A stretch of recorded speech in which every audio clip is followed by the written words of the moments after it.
नमस्कार दोस्तों, मैं अनामिका आप सबका अनामिका एस्ट्रोलॉजी में हार्दिक स्वागत करती हूँ। आज हम बात करेंगे सिंह राशि आने वाला साल 2025 आपके लिए कैसा होगा। जनवरी टिल दिसंबर हर मंथ जानेंगे ताकि उसके अकॉर्डिंग एडवांस में नए साल को प्लान कर सको। आगे बढ़ने से पहले निवेदन है, वीडियो को लाइक करें। कुंडली विश्लेषण के लिए सामने दिए गए व्हाट्सएप नंबर पर टेक्स्ट कर अपॉइंटमेंट फिक्स करें और जो ईयरली प्रिडिक्शन जानना चाहिए वो भी अपनी कुंडली के लिए अपॉइंटमेंट फिक्स कर सकते हैं। बात करते हैं दोस्तों आने वाले साल की, तो नया साल बहुत ही रोचक होगा, लेकिन सिंह राशि बहुत सी चीजें हैं जिस पर आपको ध्यान देना होगा। आंख बंद कर ये साल निकल जाए ऐसा नहीं है। बहुत सी चीजों पर आपको इस साल पर्टिकुलरली ऐसी चीज़ों पर ध्यान देना है जिसके बारे में आपने पहले से सोचा भी ना हो, लेकिन अगर उपाय कर ध्यानपूर्वक इस ईयर को प्लान किया तो ये ईयर आपको बहुत कुछ देकर जाएगा, यादगार रहेगा। तो आइए ग्रहों की स्थिति की शुरुआत करेंगे जनवरी महीने से, क्योंकि ये साल हम जनवरी से लेकर दिसंबर तक हर एक महीना जानेंगे। एक गुड न्यूज स्टार्टिंग में ही देना चाहूंगी दोस्तों, इस साल का राजा और मंत्री दोनों सूर्य है, यानी कि आपकी राशि के स्वामी सूर्य देव इस बार की पूरी बागडोर संभालेंगे। तो आइए जानते हैं जनवरी महीना आपके लिए कैसा होगा और आगे दिसंबर तक बढ़ेंगे। लेकिन इस साल में 2 महीने सबसे ज्यादा इंपॉर्टेंट है, जब पूरी तरीके से स्थिति परिस्थितियां बदल जाएंगी, ग्रहों की चाल बदल जाएगी। आपका स्वभाव, घर परिवार का स्वभाव आपको बहुत बड़े बड़े परिवर्तन दिखाएगा। बहुत सी चीजें ऊपर तो बहुत सी नीचे आएंगी और वो 2 महीने होंगी, पहला मार्च का और दूसरा मई का। तो मार्च और महीने की जानकारी मिस मत कीजिएगा। और तीसरी बड़ी अगर बदलाव की हम बात करें तो वो बदलाव दिखेगा अक्टूबर महीने में, यानी कि इन 12 महीनों में से मार्च, मई और अक्टूबर को मिस मत कीजिएगा। शुरू करते हैं दिसंबर से। अगर दिसंबर की बात करें तो दिसंबर में ग्रहों की स्थिति इस प्रकार है कि सूर्य धनु राशि में, बुध वृश्चिक राशि में, सूर्य शुक्र की युति कुंभ राशि में, राहु मीन राशि में और मंगल कर्क राशि में रहेंगे। और इस महीने अगर मेजर चेंजेस देखें तो सूर्य का बदलाव होगा, इस महीने बुध का बदलाव होगा और इस महीने मंगल वक्री होकर मिथुन राशि में प्रवेश करेंगे। और इस महीने अगर सूर्य की स्थिति की बात करें तो सरकारी नौकरी के योग देगी, राजनीति में लाभ देगी। वहीं शुक्र की स्थिति शारीरिक ऊर्जा की कमी देगी, धन आकर खर्चे की स्थिति बनाएगी। मंगल की परिस्थिति की बात करें तो मंगल संतान सुख देगा, रिलेशनशिप मैरिड लाइफ को स्ट्रॉन्ग करेगा, पराक्रम के क्षेत्र में आगे रखेगा। ये समय डिफेंस में कोई मेजर आपको उपलब्धि प्राप्त हो सकती है और ये महीना उनके लिए काफी अहम होगा जो स्टॉक मार्केट कमोडिटी सेक्टर से जुड़े हैं। उनको इस महीने काफी बदलाव देखने को मिलेंगे, लेकिन आपका उत्साह, पराक्रम, जोश, सटीक फैसला लेने की क्षमता और ग्रहों की स्थिति का सपोर्ट आपके लिए लाभदायक साबित होगा। बात करते हैं दोस्तों फरवरी महीने की। फरवरी में 2 परिवर्तन दिखेंगे, बुध का और सूर्य का। सूर्य परिवर्तन इस महीने सूर्य शनि की युति बनाएगा, पिता पुत्र के वाद विवाद के योग देगा। साथ ही बुध सूर्य शनि भी एक साथ आएंगे, जिसकी वजह से 12 फरवरी से जुबान पर कंट्रोल रखना होगा। रिलेशनशिप मैरिड लाइफ में बहुत संभलना होगा, रिश्ते बिखर सकते हैं, सूझबूझ रखिएगा। ये महीना भी खर्चे का दिखता है, खर्चों पर भी नियंत्रण लगाकर चलिएगा। इस महीने कुछ मन परेशान होगा, इसलिए उपाय जरूर कीजिएगा। जब डिटेल फरवरी और जनवरी की वीडियोस अपलोड होंगी, उपाय उसमें हम डिस्कस करेंगे। बात करते हैं मार्च। यहां से असल में साल का बदलाव देखने को मिलेगा। साल 2025 यहां से बदलेगा जब होगा 2.5 साल बाद शनि का परिवर्तन। 2.5 साल बाद शनि कुंभ राशि से मीन राशि में प्रवेश करेंगे। इस साल का सबसे बड़ा परिवर्तन शनि का देखने को मिलेगा। शनि महाराज 29 मार्च 2025 को अपनी राशि बदलेंगी और कुंभ से मीन राशि में आएंगे। मीन राशि में आना इस बार बहुत सी परिस्थितियों को बदलने वाला है, क्योंकि सिंह राशि आपकी ढैया का प्रारंभ होगा। जी हाँ, 2.5 साल के लिए अब शनि आपके अष्टम भाव में आ रही है। शनि का अष्टम भाव में आना कई चीजों को बदलेगा, लेकिन जो सबसे ज्यादा ध्यान देने वाली बात है वो है आपकी सेहत। सेहत के प्रति अब 2.5 साल बिल्कुल लापरवाही मत बरतिएगा। विशेषकर 2025 में आपको घुटनों के दर्द से पैर की चोट से बचना होगा। मार्च 29 को शनि का अष्टम भाव में आना, सिर्फ शनि नहीं आ रहे, इस बार मार्च महीने में कुछ ऐसा होगा जो देश विदेश दुनिया की पूरे रुख को बदल कर रख देगा। क्योंकि दोस्तों 6 ग्रहों की युति बनेगी, शनि, सूर्य, राहु, शुक्र, बुध, और फिर आखिरी सप्ताह में चंद्रमा भी मार्च महीने में आपको यही अष्टम भाव में दिखेगा। 6 ग्रहों का एक साथ अष्टम भाव में आना विशेषकर गुप्त धन की प्राप्ति करवाएगा, गुप्त रोग भी देगा, गुप्त तरीके से कुछ विद्याएं भी इस समय ग्रहण कर पाओगे, लेकिन पैसा आकर खर्चे और जिम्मेवारियां देगा। कोई परिवार में विशेष लॉस इस समय देखने को मिल सकता है। ये समय ऐसा है जब आपको उपाय करना है और मेरे अकॉर्डिंग कुंडली का विश्लेषण जरूर करवाएं, ताकि ढैया से पहले क्या करें क्या ना करें। और इस मार्च के महीने में जो आखिरी सप्ताह इतना आपके लिए कठिन आ रहा है, उसके लिए क्या रेमेडीज चाहिए वो आपको जानना जरूरी है। उसके लिए आप कुंडली विश्लेषण करवाएं और सही समाधान समय से जानें, क्योंकि दोस्तों मार्च महीने का ये आखिरी सप्ताह विपरीत परिस्थितियां ला सकता है, इसलिए उपाय जरूर कीजिएगा। साथ ही दोस्तों शनि की ढैया की हम बात कर रहे हैं। शनि की ढैया का प्रभाव हालांकि आपको इस साल विदेश से लाभ दे सकता है, लेकिन इस साल जीवन साथी की तबीयत का बहुत ख्याल रखिएगा।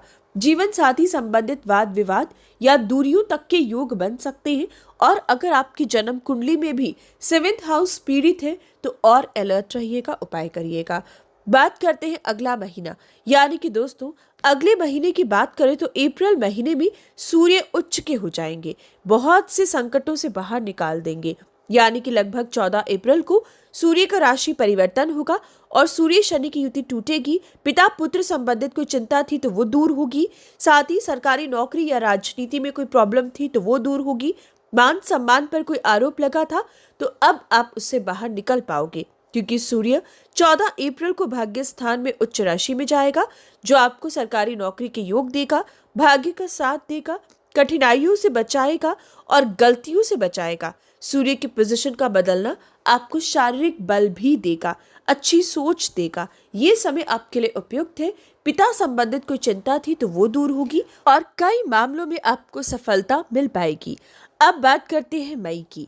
दोस्तों मई का महीना बहुत ही रोचक होगा, क्योंकि एक होगा बृहस्पति का महापरिवर्तन। 1 साल बाद बृहस्पति अपनी राशि बदलेंगी और वृषभ से लाभ स्थान में मिथुन राशि में आएंगे। और 2 परिवर्तन और है, एक राहु का और एक केतु का। राहु का परिवर्तन होगा और राहु वक्री होकर कुंभ राशि में और केतु वक्री होकर आपकी राशि सिंह राशि में आएंगे। साल 2025 पूरी तरीके से आपके समय को पलट कर रख देगा। अगर हम बृहस्पति के परिवर्तन की बात करें तो दोस्तों 15 मई को बृहस्पति अपनी राशि बदलेंगे और 15 मई को मिथुन राशि में बृहस्पति का आना आपको संतान सुख देगा। आपके संतान के जीवन में कोई बड़ी खुशी लेकर आएगा, रिलेशनशिप के लिए अच्छा रहेगा, सिंगल को अच्छे प्रस्ताव देगा, साथ ही स्टूडेंट्स के लिए बेस्ट होगा। विद्यार्थी पढ़ाई में कॉन्सेंट्रेट कर पाएंगे, बड़ी से बड़ी एग्जाम इंटरव्यू अच्छे से निभा पाओगी। स्टॉक मार्केट कमोडिटी सेक्टर में बहुत लाभ देगा। बृहस्पति की दृष्टि में अमृत है और बृहस्पति की 7वीं दृष्टि आपके पंचम भाव पर पड़ेगी, जो स्टॉक मार्केट कमोडिटी सेक्टर में खूब तेजी आपको मई महीने से देने वाली है। 15 मई से बृहस्पति आपके लिए शुभ आ रहे हैं। आपके कर्मों का फल दुगना होकर मिलने लगेगा। 1 साल किसी काम पर बहुत मेहनत की, किसी प्रोजेक्ट पर, किसी डील पर, अब आपको उसकी सफलता मिलने का समय 15 मई से आएगा।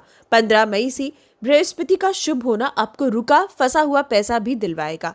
साथ ही उनके लिए काफी अच्छा है जो लंबे समय से छोटे बहन भाइयों से संबंधित किसी चिंता में थी, उनके कोई काम रुके थी, तो अब आपके ग्रहों की स्थिति आपके छोटे बहन भाइयों को भी सपोर्ट करेगी, उनका भी कोई बिगड़ा काम बनाएगी। साथ ही साथ दोस्तों बृहस्पति की 9वीं दृष्टि, हालांकि राहु आपके सप्तम भाव में आ रही है। कुंभ राशि में 19 मई को राहु का प्रवेश हो जाएगा, जो जीवन साथी संबंधित चिंता, परेशानी, लड़ाई झगड़ा या विशेषकर उनकी सेहत संबंधित चिंता दिखा रहा है। लेकिन वहीं बृहस्पति की 9वीं दृष्टि आपके सप्तम भाव पर राहु पर पड़ेगी और बृहस्पति की दृष्टि का 7th हाउस पर राहु पर पड़ना राहु को दबाकर रखेगी और जितनी नेगेटिविटी राहु इस 7th हाउस में दे सकता है उससे आपको बचाएगी। एक तरफ राहु बिगाड़ने की कोशिश करेगा तो दूसरी तरफ बृहस्पति बचा लेगा, लेकिन आपकी खुद की कुंडली पर भी डिपेंड करता है कि आपकी कुंडली में किसका प्रभाव अधिक है। अगर थोड़ा सा भी बृहस्पति अच्छा है तो 7th हाउस के राहु से घबराइएगा नहीं, आप पर कृपा बृहस्पति की बनी रहेगी। साथ ही दोस्तों अब बात करते हैं बृहस्पति देव के बाद राहु केतु की। जैसे कि मैंने बताया 7th हाउस में राहु आएगा 19 मई को, जो जीवन साथी संबंधित चिंता दे रहा है, लेकिन बृहस्पति बचा लेंगे। वही केतु आपकी राशि में आएगा जो गुप्त अंगों का रोग, बैकएक की प्रॉब्लम विशेषकर आपको दे सकता है, यानी कि कमर से लेकर पैर तक में दर्द का या किसी बीमारी का योग केतु दे रहा है। लेकिन अगर उपाय कर कर चलोगे तो कोई चिंता की बात नहीं है। इस वीडियो के एंड में केतु का उपाय जरूर देखिएगा, क्योंकि केतु का आपकी राशि में आना इस समय खास तौर पर किसी छोटी सर्जरी का इंडिकेशन देता है कि कोई छोटी सर्जरी इस समय आपकी हो सकती है। बात करते हैं आगे जून महीने की। दोस्तों जून के महीने में एक ही मेजर परिवर्तन आपको देखने को मिलेगा और वो होगा मंगल का। मंगल कर्क राशि से सिंह राशि में प्रवेश करेंगे और मंगल और केतु की युति बनेगी जो स्वभाव में क्रोध लेकिन धर्म कर्म में आपकी रुचि को बढ़ाएगी। डिफेंस और खेलकूद में आपका इंटरेस्ट अधिक दिखेगा। विशेषकर मोटापा परेशान कर रहा था तो जून महीने में आप उस पर काफी कंट्रोल कर पाओगे। साथ ही कई मामलों में जो लोग लंबे समय से ऊर्जा की कमी महसूस कर रहे थे अब आपको सुधार दिखाई देगा। चिड़चिड़ापन, स्वार्थ, लालच एक तरफ और अब लोगों के प्रति आपकी सोच बदलेगी। बात करते हैं आगे, यानी कि जुलाई, अगस्त, सितंबर तक इन महीनों में कोई बड़े बदलाव नहीं है। इनके बारे में हम मंथली हॉरोस्कोप में पूरा साल जानते रहेंगे। अब बात करते हैं मेजर चेंज जो आएगा 20 अक्टूबर से। जी हाँ दोस्तों, 20 अक्टूबर को एक मेजर चेंज आएगा और ये चेंज 4 दिसंबर तक रहेगा। 20 अक्टूबर से लेकर 4 दिसंबर तक बृहस्पति उच्च के हो जाएंगे। जैसे कि मैंने आपको शुरू में ही बताया कि बृहस्पति मिथुन राशि में जा रहे हैं, लेकिन पूरा साल रहेंगे। लेकिन 20 अक्टूबर से 4 दिसंबर बृहस्पति आगे मार्गी होकर अपनी उच्च राशि कर्क राशि में आएंगे, जो आपको इस दौरान 20 अक्टूबर से 4 दिसंबर के बीच विदेश अपॉर्चुनिटी देंगे। विदेश यात्रा के योग बनेगी। विदेशी जमीन से धन कमाने का मौका मिल पाएगा। एक्सपोर्ट इंपोर्ट ऑनलाइन बिजनेस आपके लिए लाभदायक होगा और बहुत लंबे समय से जो परमानेंट रेजिडेंसी की वेट कर रही थी, विदेश सेटल होना चाहते थे, विदेश से पढ़ाई करना चाहते थे या विदेश के बारे में कुछ स्पेशल सोच रहे थे, तो आपको 20 अक्टूबर से 4 दिसंबर एक बड़ी अपॉर्चुनिटी प्राप्त होगी जिसमें आप विदेश सेटल हो सकते हो। यानी कि कुल मिलाकर स्थिति बहुत ही खूबसूरत है, बहुत ही अच्छी है। हर प्रकार से उच्च का बृहस्पति आप पर कृपा बरसाएगा।